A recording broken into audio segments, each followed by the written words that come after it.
February the 14th, 1887. Valentine's Day morning in southeastern Colorado Territory. Negative 22 degrees Fahrenheit. Sarah Whitmore opened her door to a world that had gone white and silent. The blizzard had finally stopped after 73 hours. 3 days of wind that screamed like dying animals.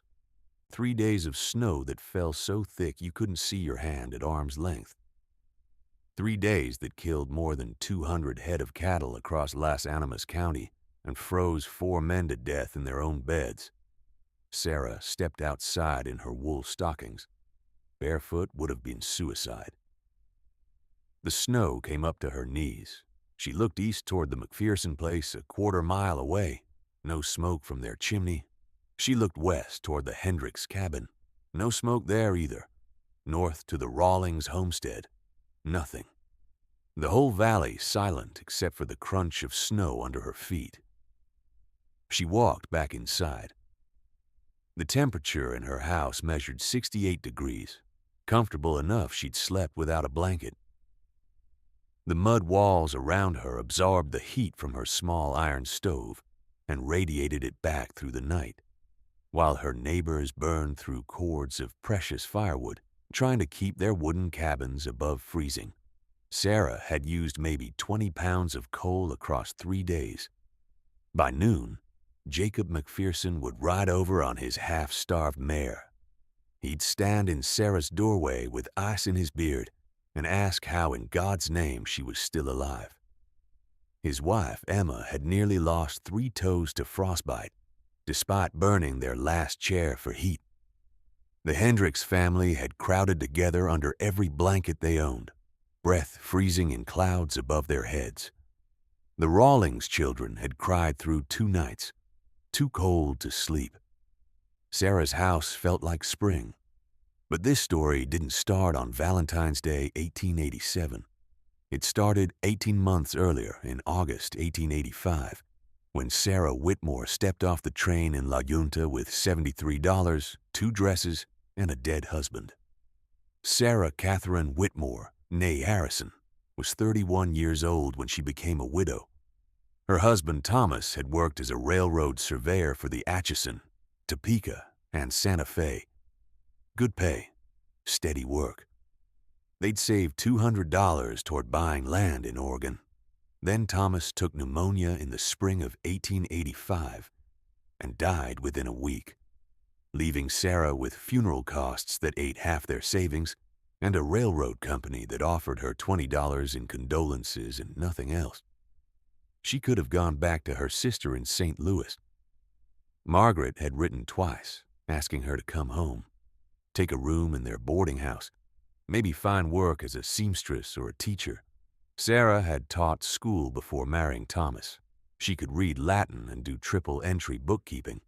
But St. Louis meant living on Margaret's charity, sleeping in a room the size of a closet, spending her life sewing other women's clothes while her own dreams dried up like creek beds in August. The railroad still had Thomas's name on a land-grant lottery, 160 acres in southeastern Colorado, near a new town called Tempest. The land office agent in La Junta told her she could claim it if she filed within 90 days of Thomas's death and proved improvement within 5 years. 160 acres of free land. All she had to do was build a dwelling, fence a portion, and demonstrate agricultural use. Sarah filed the claim on August 23, 1885. She hired a surveyor named Dutch Peterson to mark her boundaries. Cost her $8. He drove stakes at each corner of her plot, 12 miles southeast of La Junta, 6 miles from the nearest neighbor. The land ran along a dry creek bed that flooded maybe twice a year. Scrub grass and yucca. Not a tree in sight. The soil underneath was hard-packed clay mixed with sand and small stones. The wind never stopped. Dutch Peterson looked at the land, looked at Sarah, and said, "Ma'am, you planning to build here?" "I am." "Lumber's gonna cost you. Nearest sawmill's in La Junta. They'll charge you freight to haul it out here. Figure $300 minimum for a cabin that'll keep you alive through winter. Sarah had $65 left. She'd spent $8 on the survey and paid $5 for a week's room at the La Junta boarding house while she figured out her next move. "What if I don't use lumber?" she asked. Dutch Peterson squinted at her. He was 57 years old, had surveyed half of Colorado territory, and had seen plenty of foolish homesteaders. But this was a new kind of foolishness. "Ma'am, you mean a sod house? Like they build up in Nebraska?" "I mean mud." Peterson took off his hat and wiped his forehead. It was 93 degrees that afternoon. The sun felt like it was trying to burn holes through your skin. "Adobe," he said. "You know how to make adobe." "I'll learn. That's Mexican building. Spanish priests used it for missions. You need to know what you're doing. Mix the mud wrong and it'll crumble soon as it dries. Too much rain and it'll melt. Freeze-thaw cycles will crack it to pieces. And you're talking about doing this alone?" A woman? Sarah looked at the land, at the clay soil, at the creek bed where water would flow when the storms came. "I can hire help for the heavy work," she said. "But yes, alone." Peterson put his hat back on. "Your funeral," he said. "But I'll tell you straight, this won't work. Come November, those walls are going to collapse and you're going to freeze to death in the ruins. If you got any sense, you'll take that $65, buy a train ticket back east, and forget this fool idea." Sarah thanked him for his honesty. Then she asked if he knew where she could buy a wheelbarrow and a good spade. The second skeptic was Father Miguel Cordova, the Catholic priest who rode circuit through the Arkansas River Valley. He stopped by Sarah's plot on September 2nd, 1885, when she'd been working for a week. She dug a foundation trench 2 feet deep, 12 feet wide, and 16 feet long. The dirt lay in piles around the perimeter. Her hands were wrapped in strips of torn petticoat because the blisters had burst on the third day. Father Cordova was 61 years old, born in Santa Fe when it was still part of Mexico. He'd helped build 3 adobe churches in New Mexico and 2 in southern Colorado. He knew mud construction the way a blacksmith knows iron. He dismounted and watched Sarah work for 5 minutes before speaking.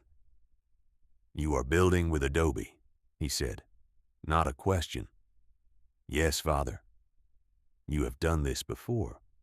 "No, Father." He walked around the foundation trench. Sarah had dug it perfectly straight, perfectly level.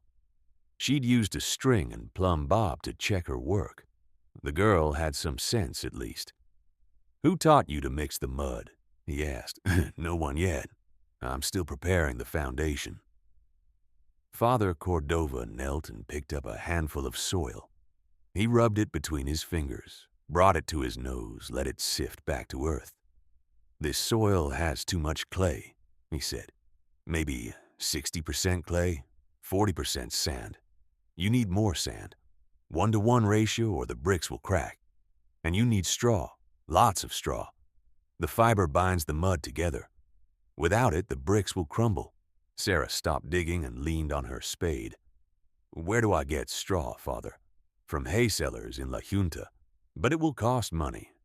"How much?" $3 for enough to build what you're planning here." Sarah had $52 left. She'd spent $13 on tools and supplies. $3 for straw was manageable, but Father Cordova wasn't finished. "You also need to understand that adobe is not strong enough for winter here," he said. "In New Mexico, yes. The winters are mild. But this is Colorado. You will see temperatures below zero. The freeze-thaw cycle will destroy your walls in the first winter. The moisture in the mud freezes and expands, and the bricks crack apart. By spring, you will have rubble." "What if I make the walls thicker?" Sarah asked. "How thick?" 3 feet. Father Cordova laughed. Not unkindly, but the way you laugh at a child who suggests something impossible. "Señora, A 3-foot adobe wall would take 10,000 bricks. You understand? 10,000.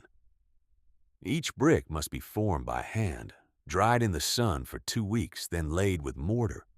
Working alone, this would take you 8 months. And even then, the freeze-thaw problem remains. What if I didn't make bricks? Sarah said. What if I built the wall solid, rammed earth between wooden forms? Now, Father Cordova stopped smiling. He'd seen rammed earth construction in old Mexican fortifications, ramparts and defensive walls, but never in a dwelling. That is very difficult work, he said. You must ram the earth down, compact it tight. Very hard labor. And you still need the wooden forms. That means lumber costs. I can make forms from scrap wood, reuse them for each section. Father Cordova studied her face. She wasn't stupid. She'd thought about this, but thought didn't matter when winter came.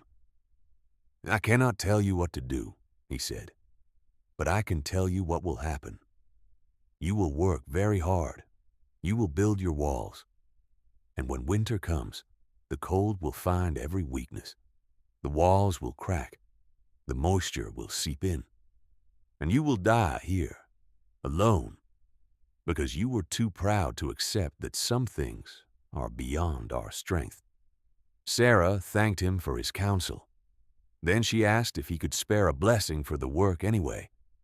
Father Cordova blessed her, blessed the land, and rode away shaking his head. The third skeptic was William Hendricks, Sarah's nearest neighbor to the west. He ran cattle on 400 acres and had built his cabin 3 years prior using lumber freighted from La Junta at considerable expense. His cabin had proper pine walls, a shingled roof, a brick chimney, and glass windows. It had cost him $420, not counting his labor. Hendricks rode over on September 18, 1885. Sarah had finished digging her foundation and was building the wooden forms for her first wall section. She'd bought 12 pine boards, 8 feet long, 1 inch thick, 12 inches wide, from the La Junta sawmill for $6. She'd cut them into 4-foot lengths and nailed them into rectangular forms, open at the top and bottom. Hendricks watched her work for a minute, then said, "You building something there, Mrs. Whitmore?" "A house, Mr. Hendricks. With forms like that. You making concrete?" "Rammed earth." Hendricks dismounted. He was 42 years old, originally from Illinois, and had been ranching in Colorado for 6 years. He knew construction. "Rammed earth," he said. "You mean packed dirt?" "Clay and sand, properly mixed and compacted. Ma'am, I don't mean to be disrespectful, but that's about the dumbest thing I've heard this year. You can't build a house out of dirt. Come winter, that'll wash away with the first snowmelt. Hell, come October when the rains start, it'll turn to mud soup.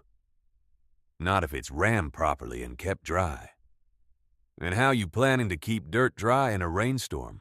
Broad eaves, and I'll plaster the outside with lime wash.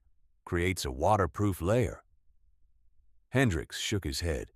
"Mrs. Whitmore, I admire your gumption, I truly do. But you're a school teacher from back east, trying to build a house using methods you read about in some book. I've built 2 cabins and a barn in this territory. I know what works. And dirt walls don't work. Not here. Not in this climate." "Have you tried it?" Sarah asked. "Don't need to try it to know it won't work. Same way I don't need to jump off a cliff to know it'll kill me." "Then you don't actually know. You assume." Hendricks's jaw tightened. "Ma'am, I'm trying to help you. Come November, you're gonna be 6 miles from the nearest shelter in a pile of collapsed mud with winter coming on. If you got any sense, you'll abandon this project, move into town, and find work that suits a woman. I hear the boarding house in La Junta needs a cook." Sarah set down her hammer. "Mr. Hendricks, I appreciate your concern. But I'm building this house. If it fails, that's my problem. If it succeeds, I'll have shelter that cost me $40 instead of $400. Either way, I'm doing it." Hendricks mounted his horse. "Suit yourself," he said, "but don't come crying to my place when it all falls apart." He rode off. Sarah went back to building her forms. The fourth skeptic arrived a week later. His name was Robert Ashford, and he was the building inspector for Las Animas County. Someone, probably Hendricks, had reported that a woman was constructing an unsafe dwelling on unclaimed land. Ashford rode out on September 25th with a notebook and a tape measure. He was 36 years old, trained as a civil engineer in Chicago, and had moved to Colorado for his health. He'd supervised the construction of 6 public buildings in La Junta and knew the building codes forward and backward. Sarah was in the middle of ramming her first wall section when he arrived. She'd built her wooden form in place, filled it with moistened clay sand mixture, and was compacting it using a heavy oak post with a flat iron plate bolted to one end. Lift the rammer 6 inches, drop it. Lift, drop. Lift, drop. Each layer compressed to about 4 inches thick, then another layer added on top. Ashford introduced himself and explained his purpose. "I need to inspect your construction methods to ensure they meet safety standards," he said. Sarah stepped back from her work. "I didn't know there were safety standards for homestead construction." "There are for any permanent dwelling. I need to verify structural integrity, fire safety, and weatherproofing." Ashford examined her foundation trench. He measured the depth, checked for level, inspected her drainage planning. Then he looked at her wall form. "Rammed earth construction," he said. "Yes, sir." "How thick are these walls?" 36 inches, Ashford wrote in his notebook. "And what's your soil composition?" "Approximately 55% clay, 40% sand, 5% small aggregate." "Moisture content during ramming?" "About 8%. Damp enough to hold together when squeezed, dry enough to crumble when released." Ashford looked up from his notebook. This woman knew her materials. "Where'd you learn rammed earth technique?" he asked. "Library in St. Louis. I found a military engineering manual from 1847. It detailed fortification construction in the Mexican-American War. The techniques seemed applicable to residential building." Ashford nodded slowly. "The techniques are sound for defensive walls. But residential dwellings face different challenges, primarily thermal stress. Colorado sees temperature swings of 70 degrees or more between summer day and winter night. That creates expansion and contraction cycles that will crack your walls." "The thickness should provide thermal mass," Sarah said. "The walls will heat and cool slowly, reducing stress from rapid temperature change." "In theory, yes, but you're also facing moisture problems. Snowmelt, rain, and morning frost will penetrate the walls. Once water gets in, it'll freeze and expand, causing spalling and eventual structural failure. I'm planning to apply lime plaster to the exterior, 3 coats, each 1/4 inch thick. That creates a breathable but water-resistant barrier." Ashford made more notes. "And your roof structure?" "Pole rafters with sod covering, pitched at 15 degrees for drainage." "Sod roof on earth walls?" Ashford shook his head. "Mrs. Whitmore, I'm required to tell you this construction will not pass inspection. Rammed earth is not an approved building material in Las Animas County. I cannot issue you a certificate of occupancy." Sarah's hands tightened on the rammer. "What happens if you don't issue the certificate?" "Technically, you can't legally inhabit the structure. But since this is homestead land and you're the only one who'll be living here, there's no practical enforcement. I can't stop you from building. I'm simply informing you that this method is neither approved nor recommended." "But you're not ordering me to stop." "I'm documenting that I advised you of the risks and that you chose to proceed against professional recommendation. If the structure fails and you're injured or killed, the county is not liable." Sarah picked up her rammer. "Noted," she said. "Anything else?" Ashford closed his notebook. Just this. I've seen homesteaders try to cut corners on construction. They use green lumber, skip the foundation, scrimp on nails. They save $50 and lose everything when the first hard winter comes. You're not cutting corners. You're using a technique that's fundamentally unsuited to this climate. The result will be the same. But I respect that you're doing it properly wrong instead of doing it sloppily wrong. It was the strangest compliment Sarah had ever received. Ashford rowed back to La Junta. Sarah kept ramming. The construction took 14 weeks. Sarah worked from dawn until her hands cramped too badly to grip the rammer. That meant 10 to 12 hours a day, depending on the season. She dug and mixed dirt. She filled the forms. She lifted the 40-pound oak rammer and drove it down into the wet earth until her shoulders burned and her back ached and her ears rang from the impact. Each wall section took 3 days. Day 1. Build the form in place. Fill it with moistened earth. Ram it compact. Day 2. Add more earth. Ram again. Add more. Ram again. Build the wall up to 4 feet high. Day 3. Carefully remove the form without disturbing the hardening earth. Move the form to the next section. Begin again. She built the south wall first. 16 feet long, 4 feet high, 3 feet thick. It took 2 weeks to complete the first course. Then she started the second course, building on top of the first. Another 2 weeks. By the time she'd built all 4 walls to their full 8-foot height, it was November the 3rd, 1885. The roof took another 3 weeks. She couldn't afford dimension lumber for rafters, so she used cottonwood poles cut from the creek bed during the spring floods. She'd scavenged 12 poles, each about 4 inches in diameter, from a debris pile 2 miles downstream. She hired a freight wagon to haul them to her site for $2. The poles weren't straight. She had to notch them where they joined the wall and lash them together with rope at the center ridge. Then she layered willow branches across the poles, creating a lattice. On top of that went a layer of prairie grass, then 6 inches of sod cut from her land and carefully fitted together. The door and window openings presented problems. Sarah had left gaps in the walls as she built them, but the gaps needed proper framing to support the weight above.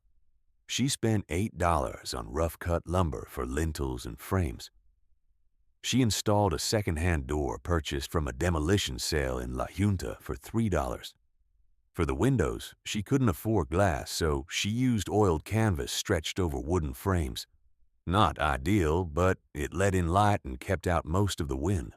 By November 24th, 1885, the basic structure was complete. Sarah moved in that day, even though she had no furniture except a borrowed cot and a shipping crate she used as a table. She lit her first fire in the small iron stove she'd bought for $7. The smoke went up through a stovepipe she'd installed through the roof, sealed with mud mortar. The house measured 12 feet by 16 feet inside, 192 square feet. The walls were 3 feet thick, bringing the total footprint to 18 by 22 feet. The ceiling height measured 7 feet 6 inches at the center ridge. Total material cost, $39.50. Total labor cost, 14 weeks of work that left Sarah 23 pounds lighter and hard as fence wire. The walls stood solid.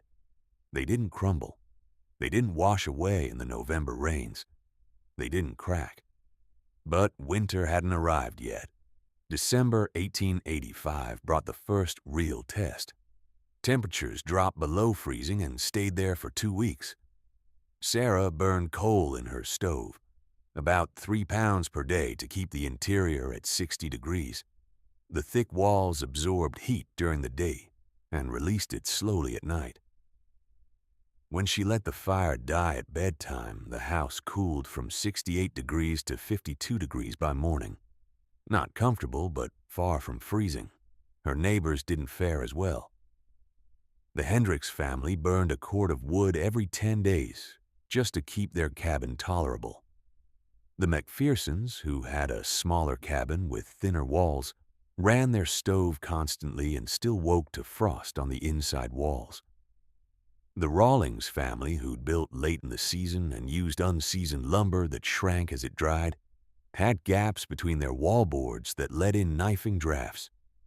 They stuffed the cracks with rags and newspaper, but the cold still found its way through. William Hendricks rode over on Christmas Day. He'd been meaning to check on Sarah, see if she'd frozen to death yet or come to her senses and moved to town. He found her outside chopping kindling in a light jacket.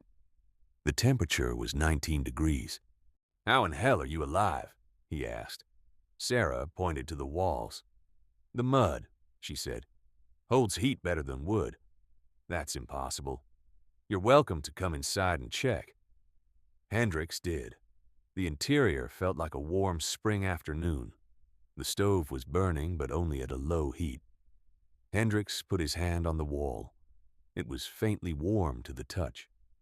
"How much coal you burning per day?" he asked. 3, maybe 4 pounds. "I'm going through 30 pounds of wood, 25 times what you're using. And my place is half this warm." Hendricks looked around the house, at the thick walls, at the sod roof with snow piled on top, adding extra insulation, at the careful construction. "I'll be damned," he said. "It actually works." "Did you think it wouldn't?" "Ma'am, I was certain it wouldn't. And I'm man enough to say I was wrong." Sarah offered him coffee. They sat and talked for an hour. Hendricks asked questions about the construction, how she'd mixed the earth, how she'd compacted it, how she'd solved the moisture problem. Sarah explained her lime plaster coating and the slight overhang of the roof that kept most rain and snow from reaching the walls. "You planning to build more?" Hendricks asked. "I need a barn, and eventually a root cellar. You let me know when you start. I'll lend a hand." It was the first time anyone had offered to help. January 1886 passed quietly. Sarah settled into the rhythm of frontier life. She cut and stacked fuel. She hauled water from the creek when it wasn't frozen. She sewed clothes from fabric she'd bought in La Junta. She read by candlelight. The house stayed warm with minimal fuel, and the walls showed no signs of deterioration. But the real test came in February 1887. The winter of 1886 to 1887 was the coldest on record in southeastern Colorado. January had been brutal, with temperatures reaching 20 below zero on several nights. Then came February. The blizzard started on February 11th at 3 in the afternoon.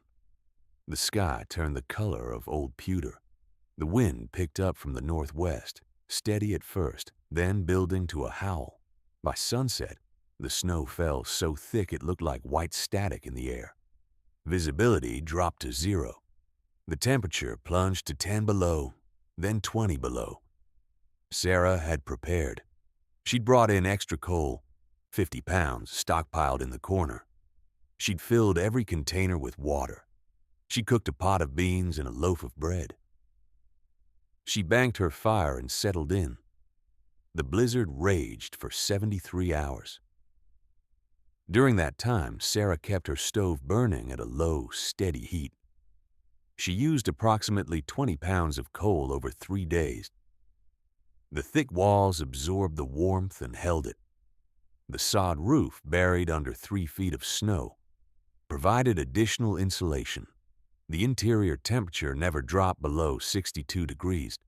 A quarter mile east, Jacob and Emma McPherson fought to stay alive. Their cabin's thin walls lost heat faster than their stove could generate it. They burned furniture, then fence posts, then a portion of their porch railing. Emma wrapped the children in every blanket and quilt they owned. Jacob kept the fire stoked around the clock, but it was barely enough. By the second night, ice formed on the inside walls. Emma's feet went numb. The children cried with cold. To the west, the Hendricks family fared slightly better. Their cabin was better built, but the wood stove simply couldn't keep up with the heat loss through the log walls. They burned through their entire winter's supply of firewood in 3 days and started breaking apart spare lumber. The temperature inside their cabin never rose above 40 degrees. They slept in their clothes under piles of blankets, breath frosting in the air.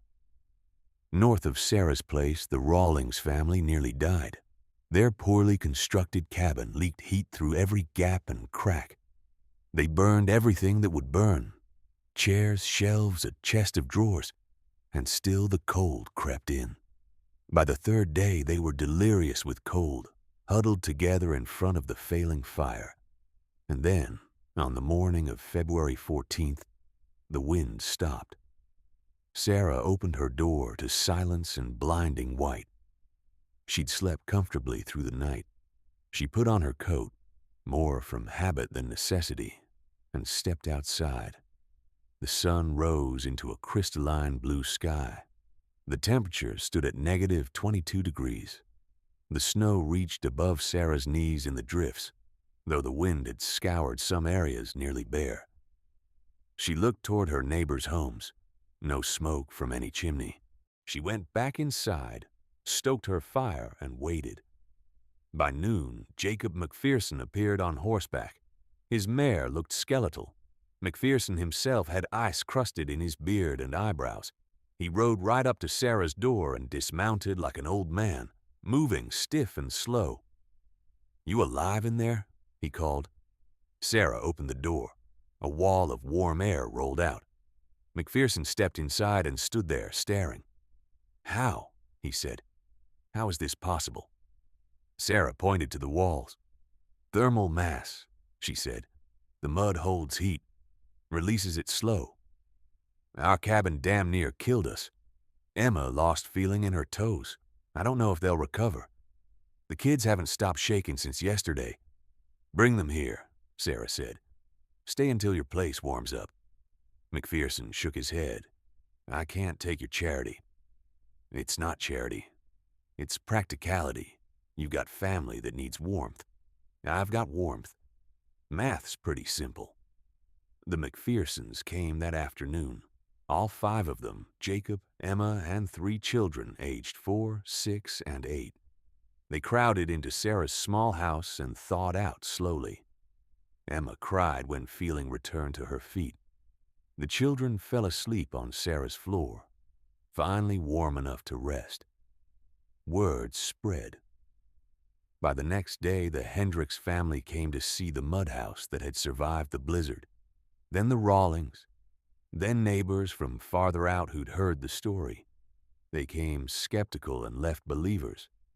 Sarah's house became famous across Los Animas County. The woman who built with mud and proved everyone wrong. But why did it work? The answer lies in physics that Sarah understood intuitively, but that wouldn't be formally studied until decades later. First, thermal mass. A 3-foot-thick rammed earth wall weighs approximately 90 pounds per square foot. Sarah's walls contain roughly 21,000 pounds of earth. That massive amount of material acts as a heat battery. When the interior air temperature rises from the stove, the walls absorb that heat slowly. When the fire dies down, the walls release the stored heat back into the room, maintaining a stable temperature. Wood, by contrast, has very little thermal mass. A 6-inch pine log weighs about 8 pounds per square foot and has low specific heat capacity. It heats up quickly and cools down quickly. A wooden cabin responds almost immediately to changes in the stove's output, which means constant temperature swings and massive fuel consumption to maintain comfort. Second, insulation value. Rammed earth has an R value, resistance to heat flow, of approximately 0.25 per inch. At 36 inches thick, Sarah's walls had an effective R value around 9. That's not spectacular by modern standards. Today's homes typically have R19 to R30 in walls, but it's significantly better than 6-inch logs, which provide about R4.5. More importantly, the combination of thermal mass and moderate insulation creates a phenomenon called thermal lag. The walls heat up and cool down so slowly that they smooth out temperature fluctuations. This is the same principle used in modern passive solar design and found in traditional architecture from Morocco to Spain to Mexico. Third, moisture management. The lime plaster coating Sarah applied created a breathable but weather-resistant barrier. Lime plaster has a chemistry that makes it slightly alkaline, which inhibits mold growth. It's porous enough to allow water vapor to escape from the walls, but dense enough to shed rain and snow. This solved the problem that Father Cordova had warned about: moisture-related deterioration. Fourth, structural integrity. By ramming the earth while damp and allowing it to cure, Sarah created walls with compressive strength comparable to low-grade concrete. Rammed earth can support tremendous vertical loads. The weight of the roof and snow actually helped stabilize the walls rather than stressing them. And because the walls were monolithic, not made of individual bricks, there were no weak mortar joints to fail. The same principles that made Sarah's house work are used today in modern rammed earth construction. Buildings in Australia, Africa, and the southwestern United States employ similar techniques, though with improved materials and engineering. Some modern rammed earth homes achieve R values of 15 or higher and can maintain comfortable temperatures with minimal mechanical heating or cooling. Sarah had reinvented a building method that humans had used for thousands of years, but that Anglo-American settlers had largely abandoned in favor of wood construction. She succeeded not because she was smarter than her neighbors, but because she was willing to observe, experiment, and trust evidence over assumption. The legacy of Sarah Whitmore's mud house extended far beyond that one winter. By the spring of 1887, 7 families in Las Animas County had approached Sarah about rammed earth construction. She advised 5 of them. 2 went ahead with the technique. One family, the Robinsons, built a house using Sarah's methods in the summer of 1887. It stood for 41 years before being deliberately demolished to make room for a more modern structure. The other family, named Cooper, built a combination barn and house that served until 1923.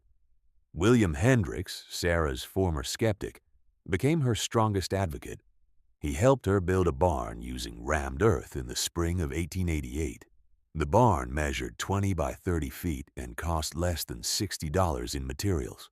Hendricks used it for the next 15 years and reported that it stayed cooler in summer and warmer in winter than any wooden structure he'd owned. Father Cordova visited Sarah's house in March 1887 after hearing about its performance during the blizzard. He examined the walls, checked for cracks, tested the plaster. Then he knelt in her doorway and asked her forgiveness for doubting her. "I thought I knew adobe," he told her, "but I only knew adobe bricks. You showed me that earth can be used another way. I was not wrong about the principle, but I was wrong about the possibilities." Robert Ashford, the building inspector, amended his report. In April 1887, he issued Sarah a provisional certificate of occupancy and added a note to the county building codes that rammed earth construction would be considered on a case-by-case basis. He recommended that Sarah's house be used as a reference standard for future applications. Sarah herself lived in the house for 11 years. She proved up on her homestead claim in 1890, gaining full title to her 160 acres. She raised cattle, grew vegetables, and took in boarders during harvest season. In 1896, she married a widower named Charles Brennan who moved into the mud house with her. They lived there together until 1898, when they sold the property and moved to La Junta so Charles could take a job with the railroad. The house stood until 1912. The new owners maintained it for 14 years, then abandoned it when they moved to California. Without maintenance, the lime plaster deteriorated. Water seeped into the walls. By 1920, portions had begun to crumble. The structure was finally demolished in 1924 to clear the land for farming. But photographs exist. The La Junta Historical Society has 3 images of Sarah's house, taken in 1890, 1896, and 1903. They show a simple rectangular structure with white plastered walls, a low-pitched roof, and small windows. Nothing remarkable to look at. But people who lived in that house, who felt its warmth in winter and its coolness in summer, remembered it as the most comfortable dwelling they'd ever inhabited. Sarah died in 1931 at the age of 77. Her obituary in the La Junta Tribune mentioned that she'd been one of the early homesteaders who built her own house using innovative construction methods. The writer didn't elaborate. By 1931, hardly anyone remembered the woman who built with mud. But the story survived, because the story had a lesson worth remembering. What made Sarah Whitmore succeed where others predicted failure? Not superior strength. She weighed maybe 115 pounds and stood 5 feet 4 inches tall. Not special education. She'd studied Latin and bookkeeping, not engineering. Not financial resources. She had $65 when she started. She succeeded because she was willing to question received wisdom. Every expert who visited her construction site told her the same thing. Rammed earth won't work in Colorado. They had reasons. Good reasons, backed by experience and professional training. Dutch Peterson knew frontier building. Father Cordova knew adobe. William Hendricks knew wooden construction. Robert Ashford knew engineering codes. They all agreed. And they were all wrong. They were wrong because they confused knowledge with wisdom. Knowledge is understanding what has worked before. Wisdom is understanding why it worked and whether those principles apply to new situations. The experts knew that adobe bricks failed in freeze-thaw cycles. True. They knew that dirt walls were inferior to lumber. In most cases, true. But they didn't test whether thick rammed earth walls with proper moisture protection could overcome those limitations. Sarah tested. She didn't argue theory. She built. And when the blizzard came, her walls stood while educated men shivered in their code-approved wooden cabins. This isn't a story about mud. It's a story about the difference between authority and evidence. We live in a world drowning in expertise. Specialists tell us what works, what doesn't, what's possible, what's forbidden. Most of the time, they're right. They've spent years learning their fields. They've seen patterns we haven't. But sometimes, not often, but sometimes, they're wrong. And the only way to find out is to build the thing and see if it stands. Sarah Whitmore built a house that shouldn't have worked. Experts with decades of experience told her it would fail. They weren't lying. They weren't malicious. They genuinely believed she was making a deadly mistake. And they believed it right up until the moment reality proved them wrong. That doesn't make expertise worthless. It makes it provisional. Subject to testing. Open to revision when evidence appears. The pioneers who built this country didn't have the luxury of waiting for permission or consensus. They had problems that needed solving and resources that didn't match the standard solutions. So they observed. They experimented. They paid attention to what worked instead of what they'd been told should work. And sometimes, often enough to matter, they discovered that the impossible was just the untried. Sarah's house stood for 27 years, not because mud is magic, because she understood that the best materials are the ones you have, used correctly, that sometimes the expensive solution isn't the effective solution. That 3 feet of dirt, properly applied, can outperform 6 inches of pine. The lesson isn't always trust yourself instead of experts. The lesson is test the assumptions, build the wall, light the fire, survive the winter, then look at what the evidence says. Sarah Whitmore knew she might be wrong. She knew she might freeze to death in a pile of collapsed mud. But she also knew that the only way to find out was to try. And when the blizzard came, she had heat. If you found value in this story, subscribe to this channel. We're preserving the knowledge that built this country. These pioneers didn't have central heating, prefabricated materials, or professional contractors. They had observation, intelligence, and willingness to test assumptions. That combination changed the world once. It can do it again.